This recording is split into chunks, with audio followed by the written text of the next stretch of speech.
Welcome back to the Marian Flaxman Network podcast. On today's episode, an interview with Samantha Abrams. She's a coach, mentor, entrepreneur, and co-founder of Emmy's Organics. She's also my friend.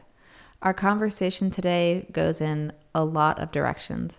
We talked about everything from founding a company to figuring out what you want to study in college, to the impact of eating a spoonful of beans every morning, and also just the much broader topics of healing and personal growth.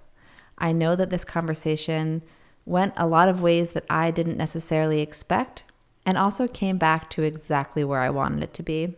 And I'm positive that there's something in this talk for everyone. So, without further ado, my conversation with Samantha Abrams. Samantha, welcome to the podcast. Thank you so much for having me. I'm so excited to have you. I love being here with you. And it's very thrilling because we are in a location that we both used to live, and neither of us lives here anymore. I know. And yet here we are. Magic. It is the place that really has connected us. It has. So let's start right there. Okay. I am very curious to know how you ended up in Ithaca, New York, once upon a time. Once upon a time. Well, I went to Ithaca College for school, and I really wanted to go, when I was a senior in high school, I really wanted to go to the University of Vermont. The only reason I really wanted to go there, I think, was because we went on a beautiful day. The tour guide that we had was really cute, and it just looked like the epitome of kind of this perfect college Leaves campus. falling. Yeah. And yeah, I don't know. There was just this vibe that I was interested in. I got into Ithaca College later, and honestly, my mom convinced me to go because I got a little bit more money to go. And also, I had said, because at UVM there was no dance program, and I don't know about theater actually, but I said to my mom, okay, if I go to UVM, I really want to be able to take dance classes in town. And she was like, well, I'm not going to pay for that. So Find an all-inclusive. Yeah, exactly. So it actually was really the right place for me to go, was Ithaca College, because there was an amazing theater department, and I grew up as a dancer, and I was able to eventually do a dance minor. I went in without a major, but ended up with a theater arts management major, which was the perfect major for me. I didn't even know it existed, so it was kind of an amazing path for me. Because I always was very interested in theater and the arts growing up, but also have had a business brain, my whole life. So that was perfect. Did a dance minor, and then when I graduated, one of my best friends from school, her name's Zia, who maybe you've met, she convinced me to stay for one summer. Because, we just graduated, let's not go like find our career jobs or whatever that meant. And so she helped me get some odd jobs. And so I was working at a restaurant. I was working at a winery, which was a cidery actually. And I just did that and was able to kind of see Ithaca as for what it actually is, not the college town view. And so, or perspective. And the rest is history. Literally. And I think it's really important what you just said, because, I have a teenage daughter and she has many friends and they're all thinking about college, and there is this pressure to go into college knowing what you want to study and then like who you want to be. Oh my God, no. And I think so many of us have had the experience of finding a major that we did not know existed, or like hearing about a job that you would have never heard of otherwise while in college already, or even after college. So I love that you shared that, because I think it's not talked about enough that you can really go to college, and even if you think you may very well not know, and you might find something that's a super perfect fit that you just couldn't possibly have heard of yet. Totally. If I had to go back and give myself some advice at that age, I would have said, just follow what you're interested in. It doesn't actually matter if it doesn't make sense in the future, because if you're doing the things that you're passionate about and excite you, it's just going to lead you to the next thing. Even if there wasn't a dance major at Ithaca College, but even if I had done that and then was like, oh no, I don't think I can actually be a professional dancer, I don't know, who knows what door would have opened, And so I wish I had that get that advice given to me, because yes, there was that pressure. And so I was like, okay, now that I found my major, because I went in undecided, now that I found it, like, this is what I have to do. And I remember graduating and feeling that pressure for sure. And then I was like, I don't know if that's what I want to do. So I want to spend a little bit more time just talking about like the pre-college you and like who you thought you were going to go off and be, because you and I have been friends. So I've heard some stories of just you being this very like fashionable and adorable, like, I don't know, I picture you as this fancy New York City baby walking around with a bow in your hair. And so I just want to, exactly, right? This is the image. Yeah. And so I'm picturing like that beautiful little girl and then going to Ithaca, New York, and then staying in Ithaca, New York, which is a big shift from New York City and sort of that vibe. Yeah. But I also feel like despite that shift, my perception of you is that you've maintained this sort of like beauty, aesthetic, fashion sense that I've always noticed that you seem to put things together nicely and have a sense for like things looking peaceful and tranquil and beautiful. So I would just love to hear about that little girl and her initial experience of Ithaca maybe, and then how you sort of merged those worlds. I don't think anyone has really reflected that back to me in the way that you have. So it's really beautiful the way that you said that. And I'm very touched that you see that in me. I was a fancy, well, when I was very young, I was born in New York City, and my parents, they were in the fashion industry. So they're shoe designers. And so when I was a very little girl, I had a lot of really cute clothes. And I won't tell my whole like childhood story or anything like that, but we eventually moved to the suburbs.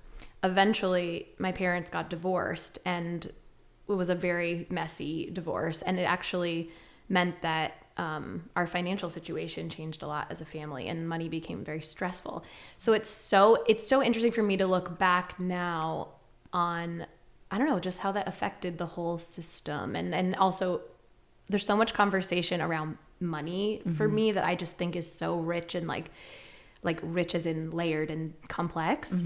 So it is interesting to go from it basically until the age of 7, like I lived a very privileged life.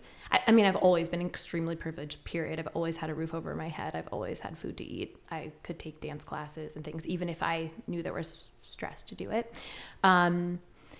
And so then, yes, to like come to a place like Ithaca, well, and then growing up in Westchester County, where there are a lot of very wealthy people in general. And then to come here, it's just like a very different community perspective around money and what's important. And I don't know, that's a whole other topic. But as far as my love of fashion and aesthetics, I think that was really imprinted on me at a very young age. And both of my parents, I would say, have great style, and that was very important to them.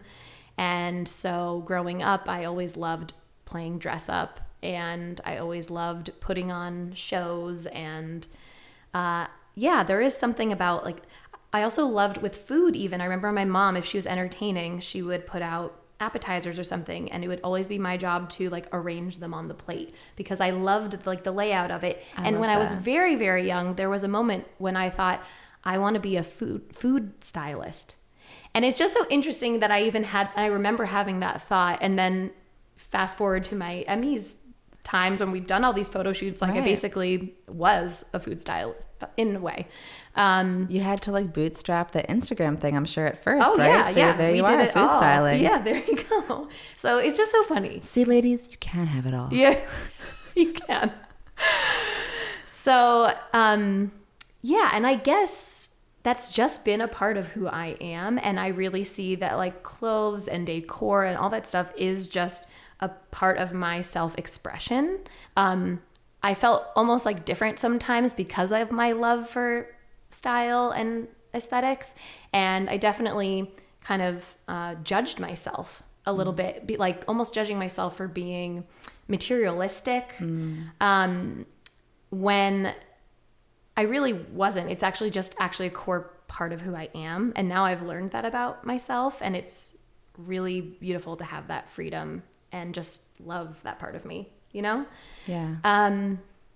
So yeah. I love that. There's a lot there. There is, and that's great. And I think it's interesting that you say that you had a judgment on it, that it might come across as materialistic, because I can say that my perception of it was that it was not that. Almost that it was more like calming. That, like, for some people, and this is not me, I have no fashion sense. I have no idea. I had a recent, like, panic because I was thinking about getting headshots done, and I was like, I have no idea what I would wear in a headshot, because what is my costume? I don't know. Like, I just have no idea what my, like, personal look is. I'm like, is it workout clothes? Like, I'm just not sure. Like a chef's outfit? I just don't know. But so when someone does have that, like, sense of, like, they can go to a store and pick out, like, this piece that feels like, oh yeah, this piece is so me. Yes. Or like this, like, pillow in my apartment is going to, like, pull the whole room together. I always admire that and see it as like almost like a meditative state or something that I just don't. I have other things, right? I can, like, lift heavy weights, but, like, I don't have that. That's not my thing. So I think that's why I appreciate it so much. Oh my gosh. And that is exactly what it is for me. And it is a very natural part of who I am. And for pretty much everything that I own, for the most part, I could tell you a story about it, because for me, like, choosing the things to bring into my life is, like, a joy, and I love it. And so, like, literally just now I did a scan. I was like, okay, I remember I bought these sneakers on Abbot Kinney Boulevard in Los Angeles maybe 3 years ago. This skirt I got at the Salvation Army in Ithaca, New York. And I remember getting it. I've had it for years. This top I got last summer. I ordered it from Free People, and I remember it was, like, a little bit expensive, and I was like, oh my God, am I being, like, I don't know. I had a moment. Maybe it was 2 summers ago. Can't remember. But I wear the shit out of it, and I was just thinking that this morning, and I was like, I'm so glad I bought this top. Yes. You know? So I do have, there is something around that. Right. And it's very intentional. It is. It's very intentional, and I'm very specific about what I like and what I don't like. And it is really a joy. It's just, like, one of those things that bring me joy. It has nothing to do with the work that I do in the world, but it's very fun for me. I'm going to challenge you on that, because what I was going to say as you were talking about that is that I think one of the things that was true about Emmys from moment one, which is really when I saw it the most. Yeah. Most of my interactions with Emmys was moment one. Yeah. Is that it was beautiful. So I'm picturing right now the farmer's market stand. And obviously the Ithaca Farmer's Market does a lot of heavy lifting in terms of beauty. Yeah. Right off the bat. You got this beautiful wooden structure, and you're on the water, and, like, life is good. Like, it's beautiful. But there were glass jars, these beautiful glass jars, right? Yeah. And the truffles, rest in peace, great product. R.I.P. Try the goji. They're on eBay for $10 million.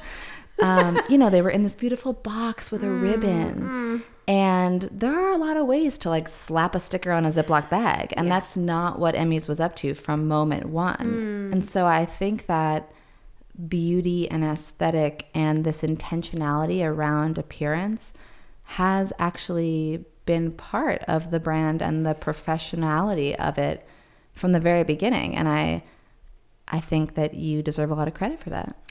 I literally could cry, because yes, you're so right. And it is. It's just such a natural thing that sometimes when things are so natural to us, we don't realize that other people don't have that skill. 100%. You know, and I never really saw that as a skill. And I will say that Ian also, I think, has a great eye, great taste. He does graphic design. He does, he knows, like, just balance, and even with his own style, and you know, when we've, you know, decorated homes and things. So yes, I really appreciate you saying that, and that it was always very important to me that things looked pretty, because that's just what I love to do. But I never thought about it as maybe an element of the company that really helped it thrive. Yeah. You know? I think literally we always had fresh flowers. Yeah, we did. Farmer's market stand. Yes, I would trade with yes, exactly. Plenty of posies. That is something that would just never occur to just like someone like me who does not have that sort of, like, raised and ingrained in them to value aesthetic. But it does. It makes a difference. Yeah. It does. That really is so beautiful to hear. It's just not anything that anyone has ever like acknowledged in this way to me. I mean, I have friends that are like, can you help me pick out an outfit or like style me, please. Style. Yeah. You have a talent. Which I'm like, I'll help you with your headshots. I know, like, call me later. I know. I'm like, any friends that like need, to find the right, I don't know, sweater or whatever. I'm like, I will help you. Yeah, this is me scanning my outfit. I bought this dress from Target on my way to a wedding for which I had no outfit picked out. Great. And And I'm barefoot right now because I don't wear shoes if I don't have to. Right. Why have to make that decision? That's the entire story of my outfit. Oh, and that's pretty much every day. Is like I bought this in a panic, and then probably I'm barefoot or wearing like sneakers. Yeah. Yeah. This is like an element of me that I actually like want to celebrate more in my life. 100%. And I also happen to have the collection of designer baby clothes that me and my brother wore in my basement here. So sweet. And I'm like, I want to do something with these because I don't think frame them. Yeah, or like do some kind of art installation or take photos of them and find the pictures of us in the clothes. Like right now I'm in a space of being really fascinated with my family story and also, like how I became the way that I am. And so you just like bringing that up, it's like that was ingrained in me at such a young age. And so of course that's a part of who I am. Yeah. It's funny that I'm going off script here. I have notes, but Great. I haven't even turned to them because you keep saying things that are bringing up other things. So I'm also, and we're almost the exact same age. We're like 6 months apart. I'm also in this phase of being really fascinated with like where you come from impacts where you're going. And so where do I come from? My family, my culture, my history. And so I love that. I love like honoring the baby clothes in some way. Yeah. And maybe it's something about being like in your mid-30s. You just like reach this moment where you just become curious about your roots or your journey or for me, I did have a moment where I learned that one of my great grandmothers had died in childbirth at age 34. Wow. And I learned that when I was 34. Whoa. And I was like, whoa, like I'm in this phase of life that so many women, because dying in childbirth, very common historically. So we are now in a phase of life that, millions of women never got to live through because they fulfilled their purpose as mothers and then, there wasn't good hygiene or whatever. So yeah, it's just like a really interesting phase of life to be reflecting on that.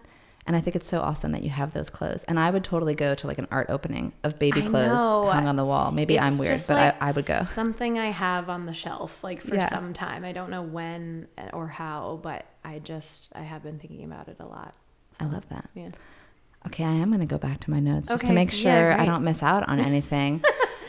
So something else that I think is unique about you, in addition to the many things that we just touched on. God, I love this podcast. Like, wow. Welcome to the We Love You podcast. Yeah, I know. But we do. Yeah. So I think that you're really a great self-experimenter, someone who is willing to try new things, who is always curious and exploring. And recently I found one time many moons ago, Samantha and I did a juice cleanse. Oh my God. And I found the contract that we signed with each other. Post this. I should frame it. It is disgusting how many wheatgrass shots we thought we were supposed to drink. We are sick. It was like 6 a day or something.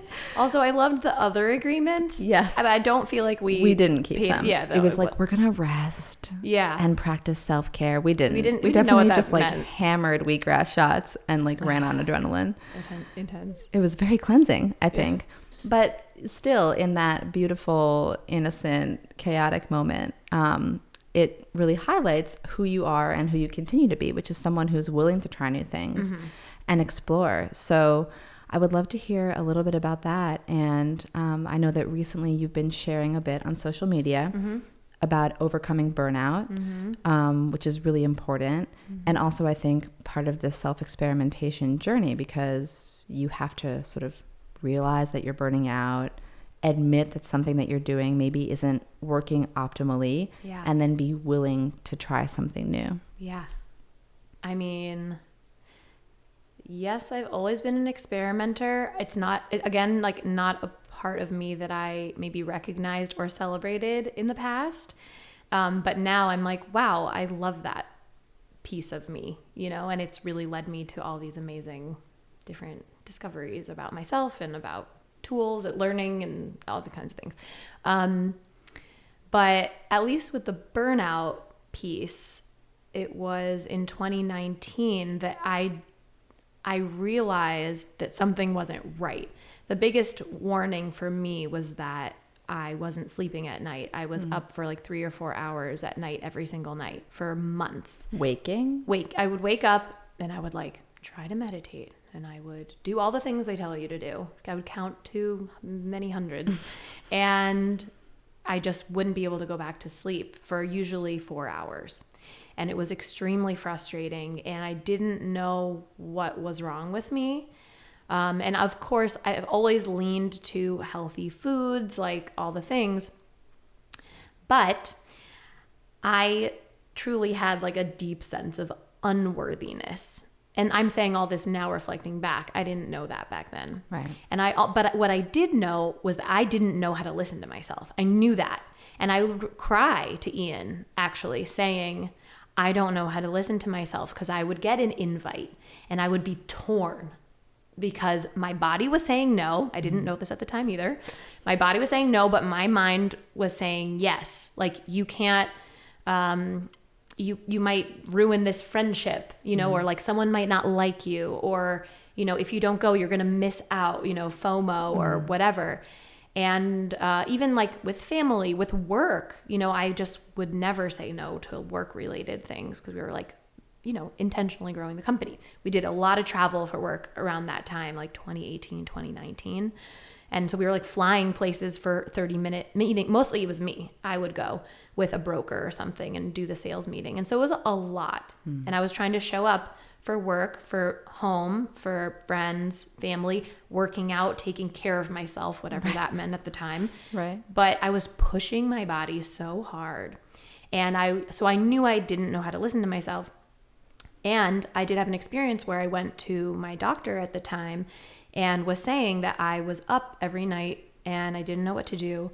And, you know, it was a very traditional, even pediatrician, I think, or family doctor, I guess. Family. I don't think, not pediatrician.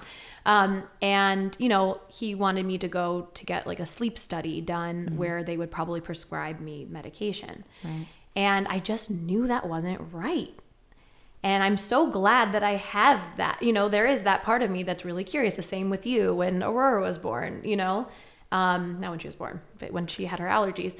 And so I decided, okay, yes. So I am a very loyal To Be Magnetic member. It's a membership platform that basically allows you to raise your self-worth so you can have the things in your life that you want. There's a lot of online workshops and things, and like law of attraction kind of. No. Oh, okay. It's actually like they intentionally talk about how that's sort of the old paradigm of manifestation, where it's like think positive and you know, raise your vibration. Right. But actually, in order to have the things that you want in your life, you need to raise your self-worth. In order to do that, you need to look at what's blocking your self-worth. And a lot of times it's around our childhood, shadow, things, decisions we've made about ourselves. So it's actually really deep work that has been put into a really digestible format online, and like you can self-pace, and it's like a very affordable.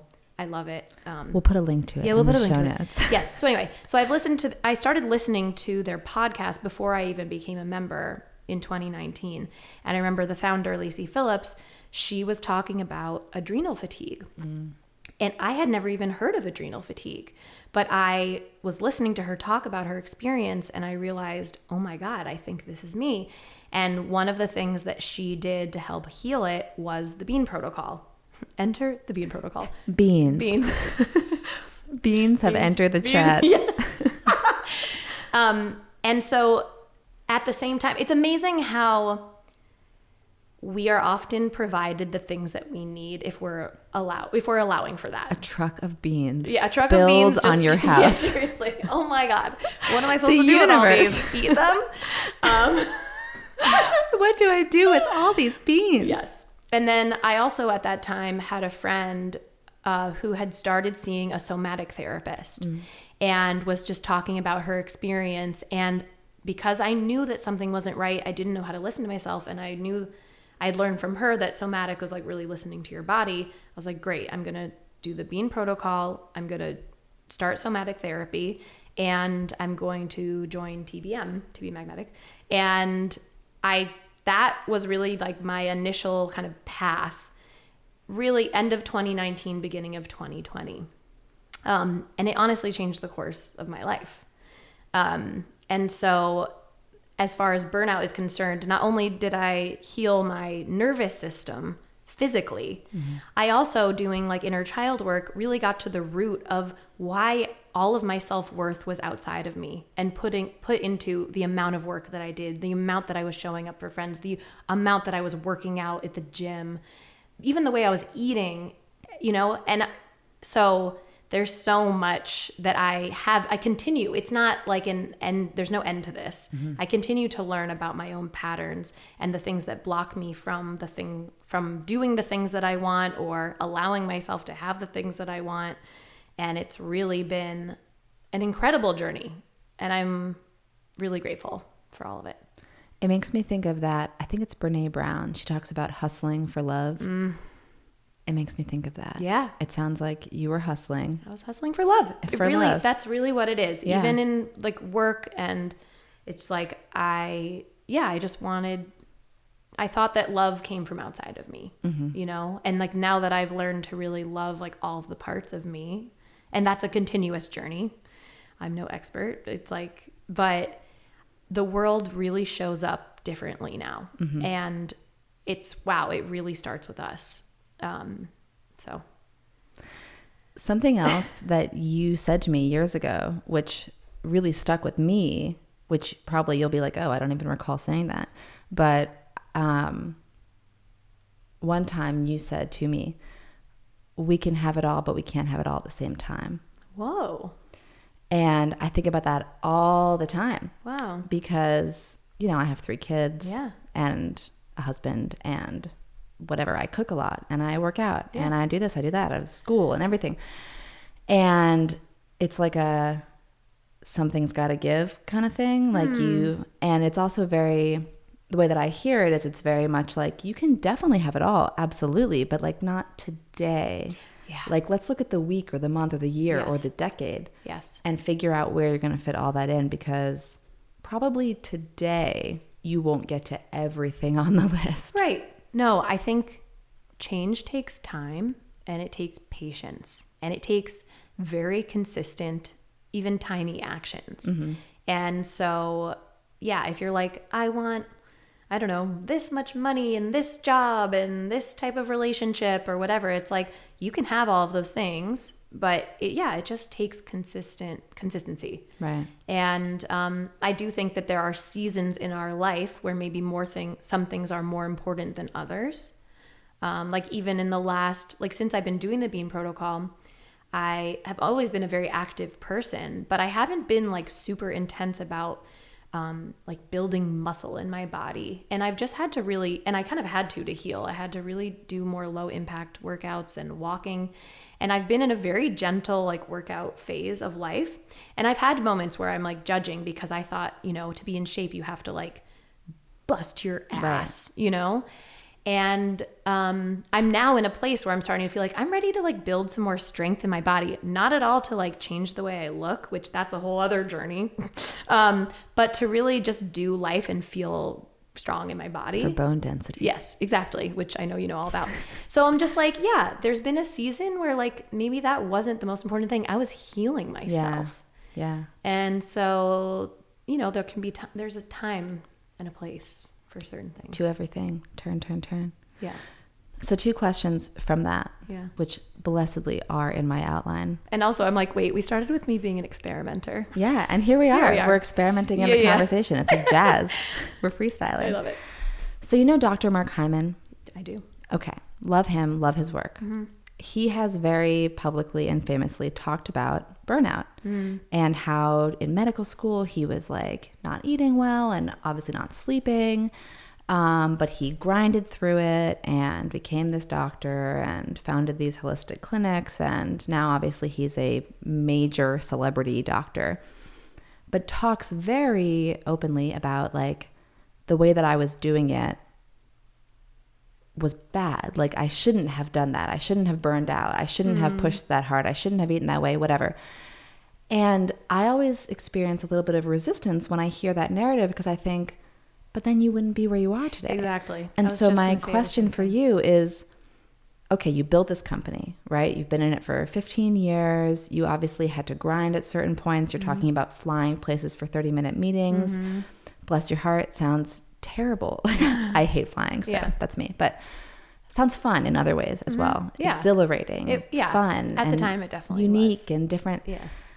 But when you look back on that, and now you have these new tools, beans, etc., listening to your body, do you think that you needed to burn out? That like what you did was required for what you built? Or if you were coaching someone today, a woman starting a company, whatever it may be, would you have tools that you would implement for her that could still allow her to build and get to this level of success that she's looking for, but wouldn't cause her to have to totally burn her nervous system into the ground? Yeah. I think that every single person has a very different journey.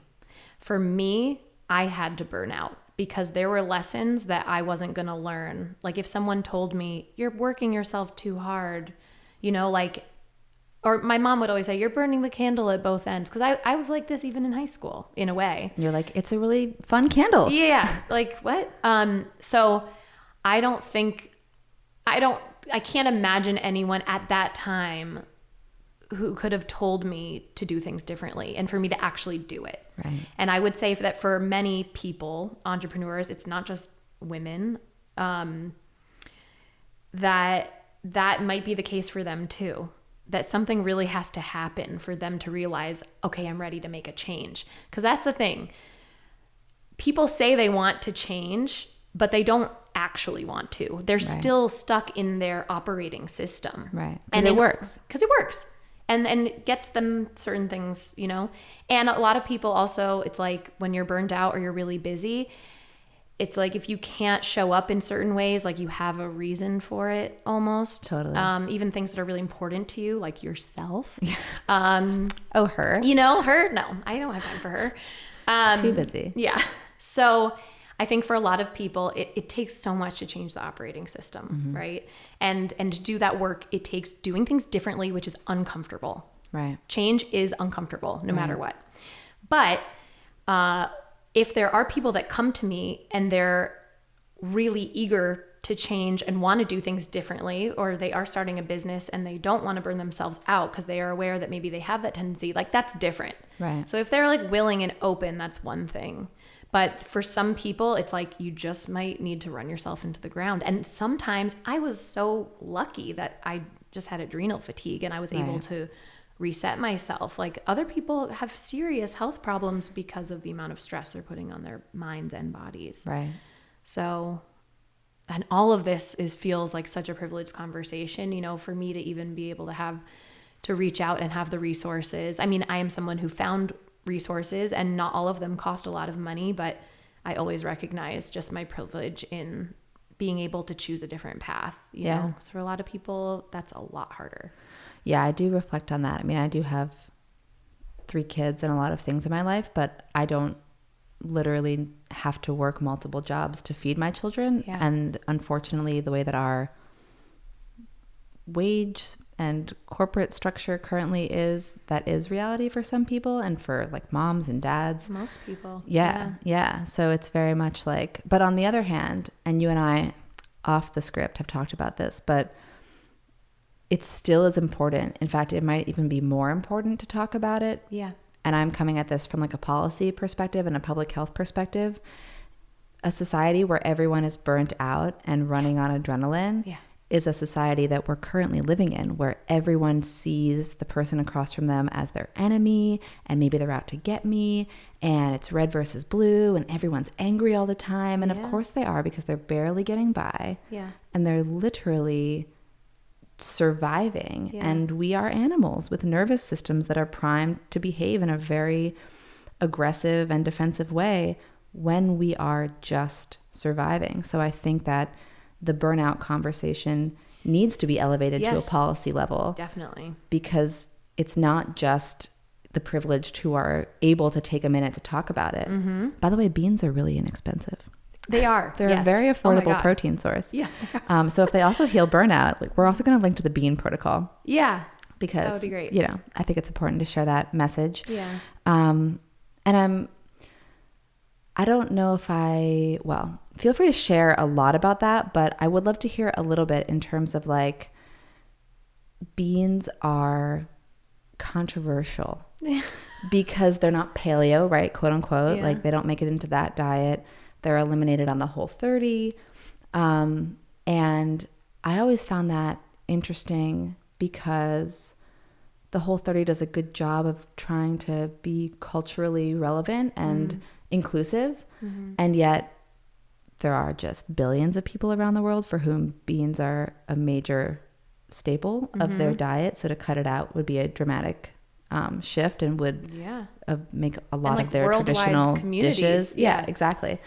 So I'm curious to hear a little bit about just, like, using beans, not just for healing, but as, like, a balanced fuel source. It makes me think of the Tim Ferriss 4 Hour Body. He has this diet protocol called the slow carb diet. And it's big on beans because beans are a great carb source that's also really high in fiber. So they're slow. They're not like blasting your blood sugar off, which, you know, sends people into all kinds of blood sugar spirals and hormonal spirals and adrenal issues. So beans and sugar, right? Let's get right to it.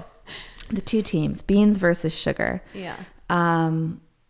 Eating in a way that makes you feel, maybe, like you just said, not as intense. Yeah. But fueled in a steady way. Yes. Versus those very addictive, very exciting ups and downs. So exciting. That are more like the sugar fuel source. Miss you guys. Love you. Coffee with sugar. Yeah. Bae. Yeah. So, you know, tell me about that. And like you're saying, change is hard. So making that change, maybe just feeling like it's time to make that change, but tell me about beans. Yeah. And then maybe a little bit reflect on sugar and why beans versus sugar. Yeah. Okay.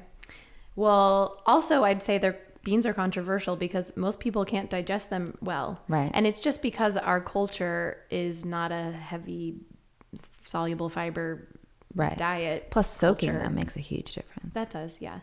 But so many people are like, oh, I can't eat beans because they make me so gassy. And the magical fruit. Yeah, exactly. And I'm always like, no, you read it wrong. If you just ate one spoonful of them every single day and then, you know, after a week did 2, like, you actually can build your body's resilience for fiber. Yeah. And that is something that is talked about in the bean protocol. And I'm not a scientist. I am not a dietitian. I do not have, like, the chemical jargon to really talk about this in a scientific way. But, you know, soluble fiber basically helps you get rid of excess hormone activity in your body. And so for me, and also I will say, I've learned this about myself. I am a highly sensitive person. So when I eat things, or when I'm even in certain environments, I feel the effects of them. Not everyone is like that. Mm-hmm. So when it comes to eating sugar, that I can really feel how it affects me. And so for many years, even though I was eating a lot of healthy sugar, because I've always been like a healthy person, whatever this means, I was, I think, really numbing myself from feeling the fatigue in my body. And usually when I'm tired, I crave sugar. Right. And now without awareness, I can be like, okay, I have stuff to do. I might eat a banana, you know, or like I'm going to have something, or like sweet. Yeah. And I know that. But before, it's like I would literally prolong eating savory meals because I knew they were going to exhaust me because it would tax my system because I was just running on adrenaline, which, high impact workouts on an empty stomach, caffeine on an empty stomach. Didn't do caffeine with sugar as much, but then maybe a smoothie, liquid, sweet, just instantly broken down. And right then to the head. and waiting, like working out and then waiting quite a while to eat. And then trying to be in that fat burning zone. I know. Or whatever. I don't even know. I also didn't have an appetite in the morning. That was something that really shifted for me doing the Bean Protocol. I never craved breakfast. So I'd like drink a smoothie slowly and then I'd have some chocolate and I would just be flying high, writing my emails, doing all the things. And then at a point I would get so starved and it maybe be 3 p.m. that I would go and eat something and it would be healthy, whatever that means again. There's no one definition. And it would like wipe me. Yeah. And so now that I'm aware of just kind of adrenaline and how that was pretty much what I was running on, I'm like, wow, I'm sorry, you. And so in the beginning of the Bean Protocol, you tend to eliminate a lot of things. And I did resist doing this as someone who did do a lot of like dieting and cleansing in order to change the way my body looked, like ultimately, even though I thought I was doing it for health. Right. Even when we did the juice cleansing, like I was obsessed with the healthiness, but I also believe that deep down it was like trying to change my body. Totally. It was, I know for me, it was very much like, and if I get really skinny, just a weird side benefit. Yeah, totally. But like not secretly, what I'm in it for. Yeah. We're just being really healthy. We're just healthy. Yeah.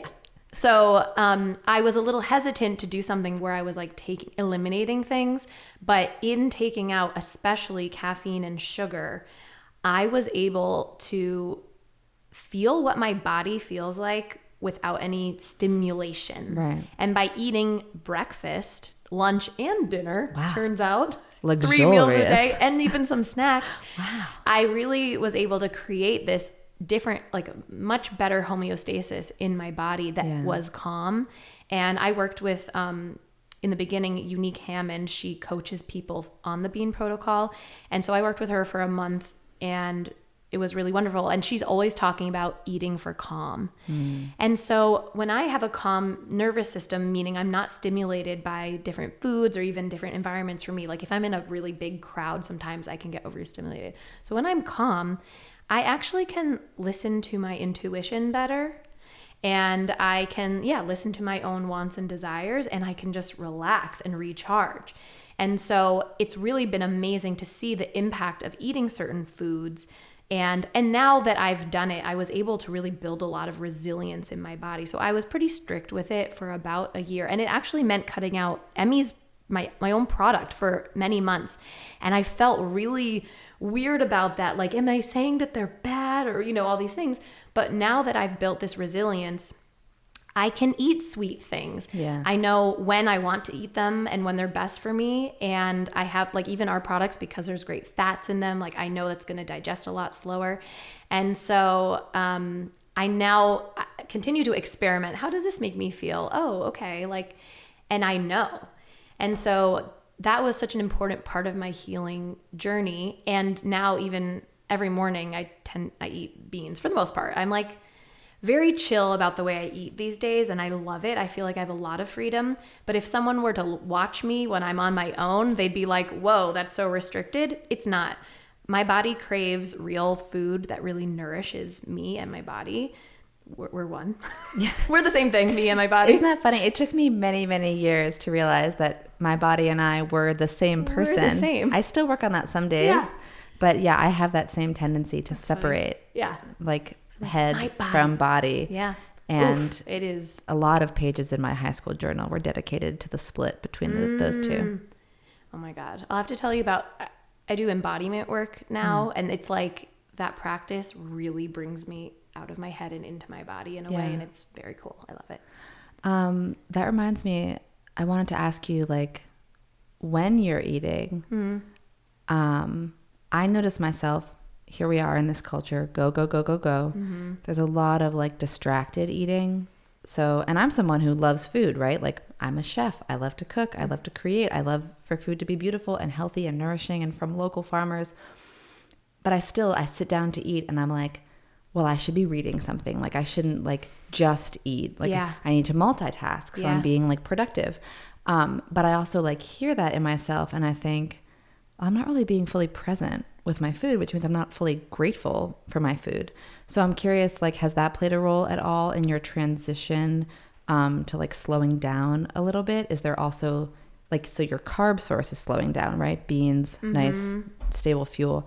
But is your attitude around eating, has it also slowed down? That I'm really glad you asked that because I do notice that I tend to do that too, especially because I live alone now. And so I maybe want to like read something or like scroll online. And I do often stop myself or like put my phone in the other room and just try to enjoy. It's not like a mindfulness practice that I'd say I take on consistently at this time, but I actually am a naturally slow eater. I think I do just operate at a somewhat slower pace naturally. You know, like even when like Ian and I would get somewhere and we need to get out of the car, like he'd be like out of the car and I'm like getting my things and like opening the door and he's just like, you know, and he would always notice that and kind of tease me. Yeah. So I do think that I am a pretty slow eater. And there are times that I do just have to rush and I don't like doing that. So I'm going to think about that more. But I do think it plays a huge part in being present with your food and enjoying it, chewing properly. Like I really do see that as a very healthy practice. Yeah. I'm like you with like a history of, you know, cleansing and over restricting. So I have like for example, right now, like intermittent fasting is very trendy. And whenever I see something about it, I'm like, I should do that. And then I'm like, should I? You know? No. I really have to like always go back to like, maybe not. Maybe men. Yeah, it's definitely easier on the male body. Yeah. There is this one female doctor who talks about like the right time of the month to do it and stuff. So I started following her because I value that like framework. Yes. As a woman, just the one size fits all stuff in the gym. Right. Diet wise, like I've tried it and it just doesn't work. Yeah. Oh yeah. When I did the Bean Protocol and just understood about adrenal fatigue and how it's a hormone imbalance. Right. I didn't know anything about my hormones. And so I read Woman Code by Alyssa Vitti. Oh, yeah. Or Vitti. I don't know how to say it.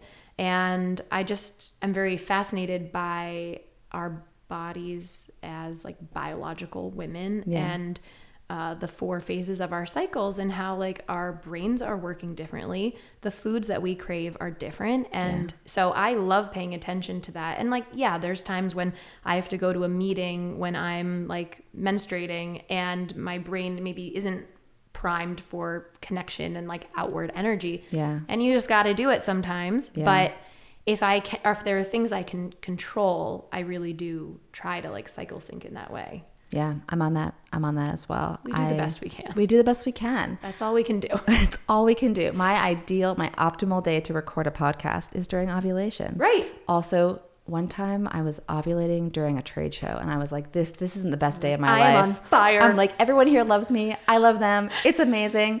And I was so acutely aware that it was so hormonal, that I was so outward facing, so willing to engage. And it was very much because my animal biology was driving. Yes. And I love it. And I feel like we do a lot of disservice to young girls because health class is all about the period and no other parts of the cycle. I know. And all the benefits and enjoyment that can be taken from knowing the different phases of the cycle. Even just like, hey, maybe try to rest more during... I think all the time about this tampon commercial when we were teens that was like, don't worry, you can still play sports as hard as you want during your period. Just shove this tampon in there and keep going. Right. And I'm like, why? Yeah. I don't really want to. I know. You know? Like, I'm just being honest. I don't want to. Yeah. Cool that it's an option. Yeah. But the commercial message was definitely like giving the option, but it was more of a should. Yeah. Oh, and our whole society... I mean, oh my God, we could go into so many directions here. Whoa. We're going to tackle society here. The patriarchy. Here we go. Right. I mean, just even like school and work. It's like you show up at the same time every day. Right. And the men, they have 24-hour cycles. Right. Our cycles are a whole month. So we're different people every week. right? Exactly. And so I'm like, wow, what if there was like some kind of softness? I don't even know. I don't have like the brain to think of how this could work in society, but I really do see how, you know, we're put into these environments that are the same every single day, but our bodies are not the same every day. And so there are times when it's like harder to focus and you're like, why? And then you're just like, I'm going to drink more coffee, you know, like I'm going to fix this because something's not right. I don't know. There's a lot there. Speaking of things we definitely don't have time to go into, but that I have to mention right now, I was very fortunate this past year. I was at Georgetown and they just bring in the most awesome lecturers. People, the faculty there is great, but they bring in people from all over the world to lecture. And this one guy came, and he, I think, is based in Texas, and his specialty is like the circadian rhythm of the immune system and how human animals are creatures of light. And he did a whole lecture on like curing infertility with light therapy. Whoa. Like putting women who were struggling to get pregnant on this light schedule and how just altering their circadian rhythms got them ovulating again. Whoa. He also has papers on disease presentation at different times of the day and what parts of the immune system turn on. So from being like a cleansing person, I had this sense that like the liver detoxes at night, right? I feel like that's like a common conversation in the detox world is like take care of your liver overnight. But there's so much truth to that. And also every body system has onboard circadian rhythms of their own in addition to our own 24-hour clock. And then like you just said, as a woman, almost like the moon cycle. So it's just very fascinating how the more you tune in, the more you can see that there are these cycles at play and that they're all connected, and yet like they're all doing their own thing. So they're not working together. They're not always working together. But the more you learn about them, like one time my youngest daughter was sick, and I noticed that she was so much sicker at night. Like during the day, she was almost completely fine. I feel like that happens to me too when I have a cold or something. Yeah, exactly. It's worse at night. And so I did a deep dive into PubMed, and I ended up actually stumbling on a paper by this guy who I had just seen lecture. Wow. And it was about the immune system and how it functions differently at different hours of the day. You know, cytokine production different at different times of the day. It's all very fascinating. Wow. We're very cyclical creatures. We are. There is no like one stable fact about any of us, even our immune systems. Yeah. I think there's a lot that we can learn from indigenous cultures because I mean, I feel like just a little bit, you know, around like the matriarchy and cyclical living, like it's so built into those communities. And I really think there's a lot we can learn there. 100%. Also like respect for water, land, actually caring about land and water. This is a good pivot to my wanting to ask you about being someone who has lived through a few different cycles. Not just monthly cycles, but life cycles. There have been many monthly cycles, approximately once a month for many years. But these life cycles, and you know, we're both in our mid-30s now. I was joking with you earlier. We both turned 18 twice, and so now we're in that. I know. I'm like, I'm 37. So am I still in my mid-30s?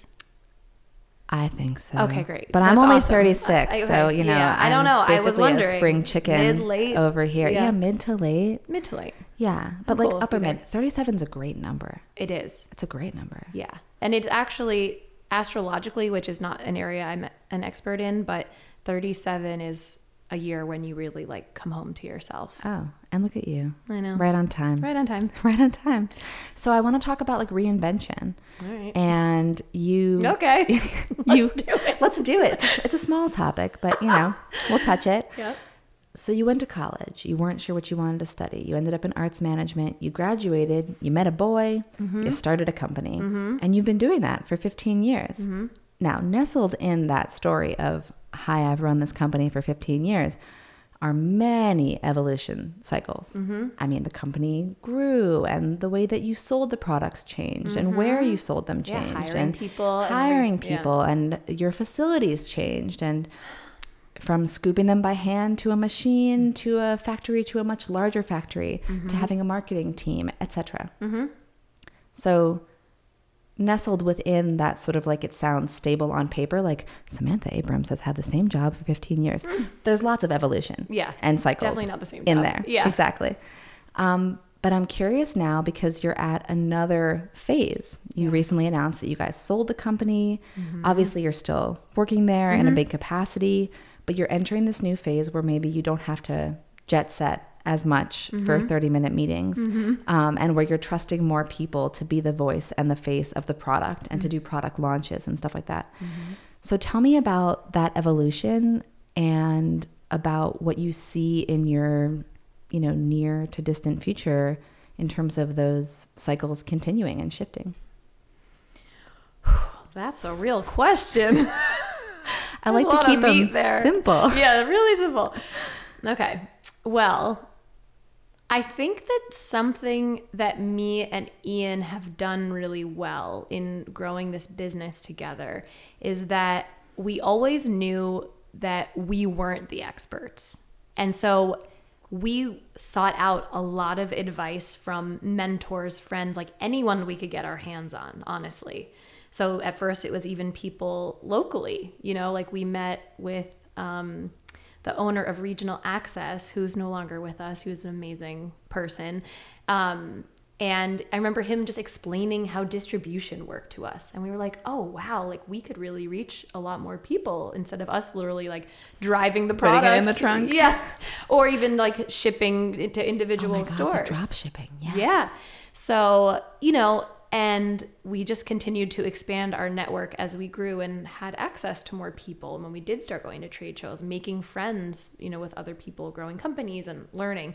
So there is something in both of us that we just did that naturally. And it's again, something that I forget that is not natural, right? It's a skill, right? And we definitely wouldn't have said, oh, we're good at this. It's just what we did. Right. Same thing with even, you asked earlier about being a B Corp. People are like, wow, what's it like to grow like an ethical brand, with like a lot of heart and soul? And I'm like, it's just who we are. Right. It's not like we were trying to do that. And so I think a lot of our instincts were really great. And like you're both wired for authenticity. Yeah, I really think so. And so then I think us knowing that we weren't the experts, we always, or when we started hiring people to help us, it was like, oh, wow, like when we're not scooping cookies all the time, like we can focus on other things. And I know for myself, I am not a natural scooper.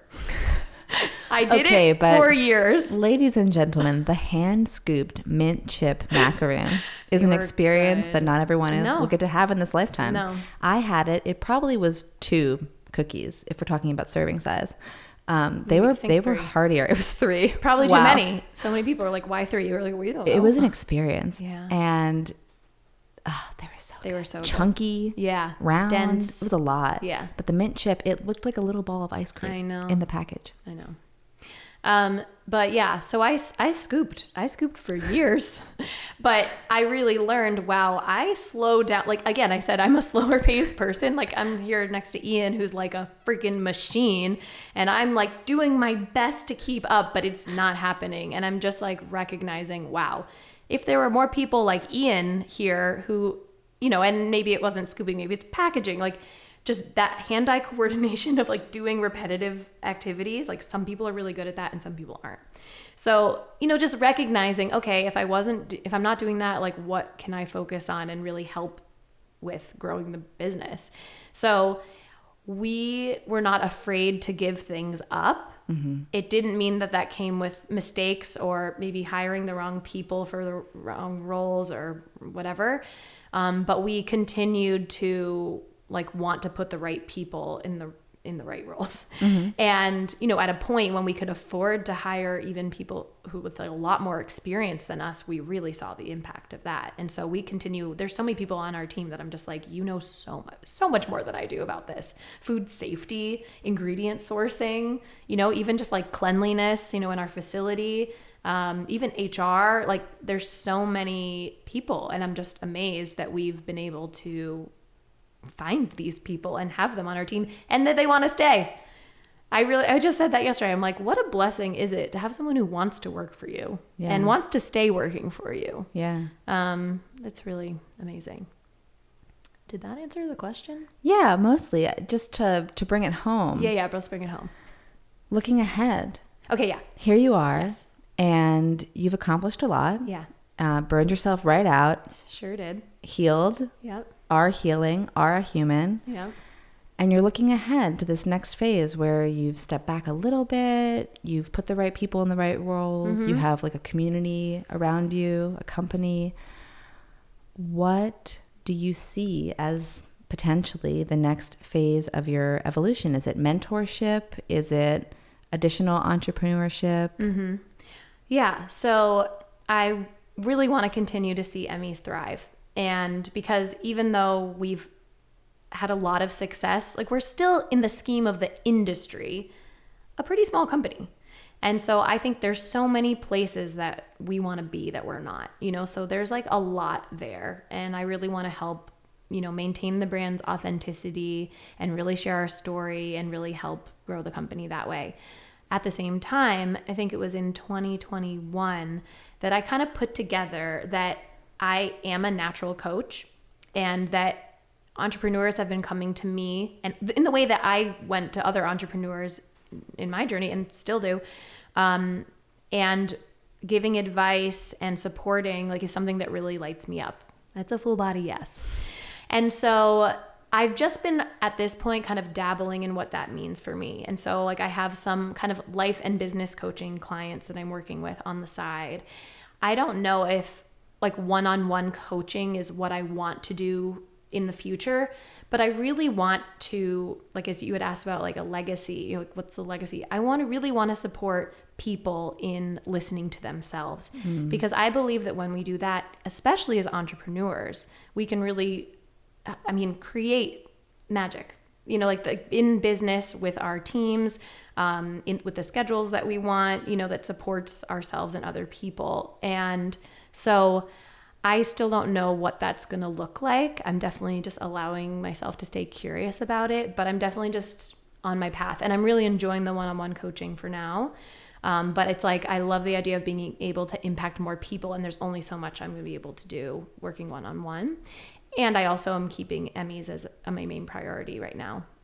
So there's a lot there. I do a lot of different work. I'm a part of different programs and platforms and communities around healing and growth.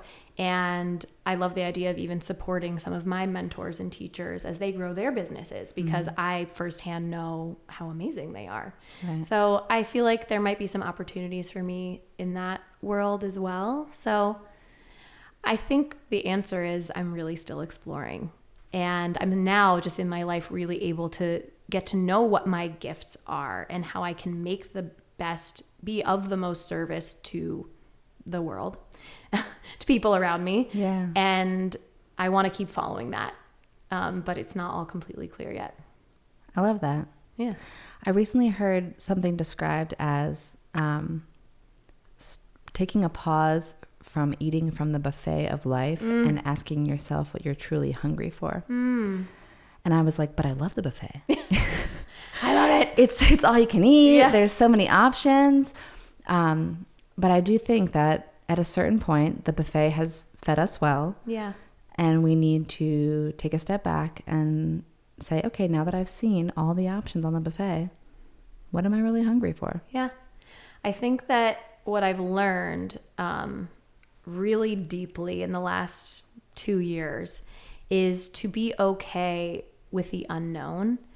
We are so uncomfortable with not knowing, and sometimes there are questions that maybe we just don't know the answers to right now. And so we need to just be okay with not knowing and just allowing the clarity to come over time, because it always does. And now I've done this a few times with some really big decisions in my life that were extremely uncomfortable for me to not know. And I will say that my therapist really supported me in this. All of my practices really supported me in just staying present, because my brain was like, we got to figure this out. We can't be like this anymore. We need to know. And the clarity does come. It takes time. And so I'm definitely just allowing myself to be in the unknown around, you know, like my future vision and all of that. And a lot other things in my life. And it's like really a tool and a practice that I'm consistently working on, is just being okay with not knowing. So I can't relate at all. Yeah.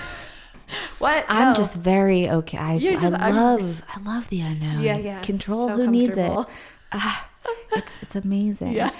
Although I will say that having children has pushed those buttons for me. That's been my like That adds a whole other layer medicine. that I don't even like fully know. It is, but like, Yeah. I don't know, having a company, it pushes that similarly, I think. I mean, different, but like a company could wake you up at night. A company could say, sorry, you can't attend that party. There's a crisis that has to be handled, etc.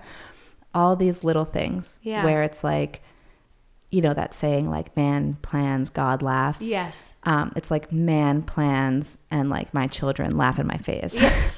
Or like your like, company laughs in your face, Yeah. or like your body laughs in your face and is like, hey, what about me? Yeah. So yeah, I think that is medicine for all of us. Maybe it's like women in their 30s, maybe it's like our whole generation, maybe it's the whole planet right now. But I think that being okay with the unknown and controlling what you can, and also just reflecting back what you just said, like seeing your unique attributes as the skills that they are, as opposed to just being like, oh, of course everyone's good at that. Right. And it's so much easier to see it when it's someone else. Like I say to my teenager all the time, like, hey, do you notice how you are just effortlessly good at talking to new people and like running a room in a hectic environment, and you're 17 years old? Like, that's a skill. And she's like, no. Yeah. It's just me. Right. Oh, okay. Put that on the list. Yeah. Right. Of things that you would never notice. So I think we've covered a few of those for you, is like these things that you just go through life and it's just natural to you. So of course, but like they are skills and they're so valuable. Yeah. Yeah. I love the way that you said that. And I think it's so important for us to get to know ourselves. Like, we're all so uniquely different, and we have so many unique things to offer the world. And also there's nothing wrong with people who want to have a 9-to-5 job. Right. You know, like, it doesn't necessarily mean that you have as your career to do the things that you're naturally good at. Right. You don't. You could go to work, come home, but then to know and allow that to nourish you in another way. Right.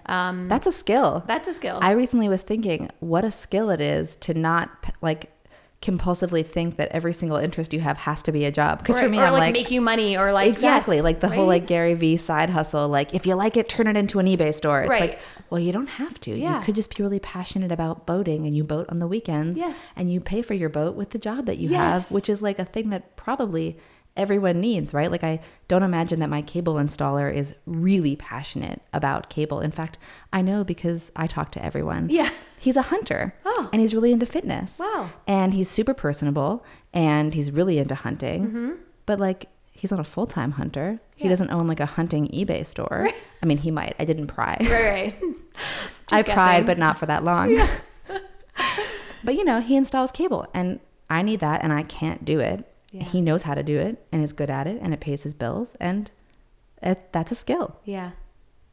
You know, just going back one step, I was just thinking, when we started going to trade shows and like there are always these like investors, like VCs, and people being like, what are your goals? Like, what do you know, because, you know, how big do you want to be? And what, you know, do you want to sell the company? And like, we really didn't know.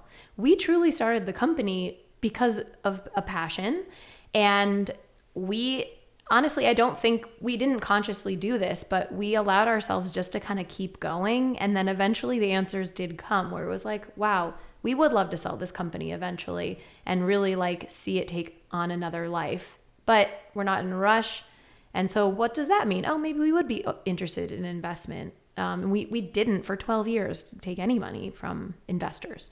And so it just allowed us to do things, I think, in a really unique way. And so many people are always like, I can't believe you did it that way. You know, there's no one path for everyone, and it's okay to be in the unknown. Yes. Mic drop. Okay, so I have 2 bullet questions to finish with. The first one's kind of a throwback to the healing conversation. Okay. Because my experience of healing is that it's so not linear. Mm-hmm. So I'm curious, in your healing journey from burnout, or even emotional things, can you reflect on a setback that you had that maybe felt like, wow, maybe I'm never going to heal. Like maybe I can't do it. And then how you moved through that. Or have you had a setback? I certainly have had setbacks, but it's not anything that ever